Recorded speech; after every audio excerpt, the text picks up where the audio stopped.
In 1912, the Bruce Museum's first art exhibit showcased the work of local Impressionist and landscapist. Today, the museum is returning to their roots with their newest exhibit, Charles Harold Davis, Mystic Impressionist. Harold Davis, who was the leader of the Mystic art colony, somehow was forgotten, and this is the first major retrospective of his art, I think, in a museum since the 30s. Quite subtle.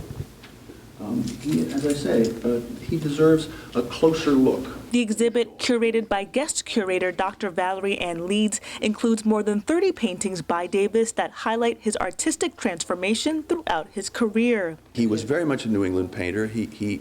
Most of his images are of his surroundings in Mystic, where he lived virtually all of his life. He paints repeatedly these wonderful kind of autumnal and dusk images, changes of the seasons, changes of the day, very subtle, wonderful silhouetted trees. I see him more starting representationally and kind of moving in a more spiritual vein in sort of taking the essence of nature. In addition to a lecture series supporting the exhibit, students will be able to take advantage of Davis's work as well. We'll be talking to the students about Charles Harold Davis techniques, his characteristics of his artwork, and how his style developed over time, but we'll also be talking to them about the study of meteorology, particularly the study of clouds, and how when we look at clouds, we can learn a little bit about the weather that's coming up.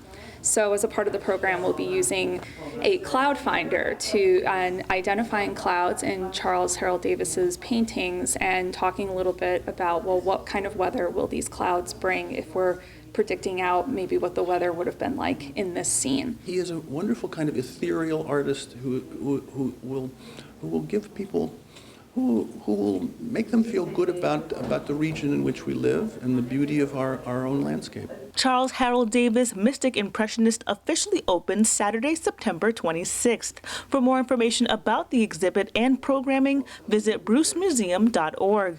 Reporting for the Greenwich Sentinel, I'm Kwajirpa Crawfee.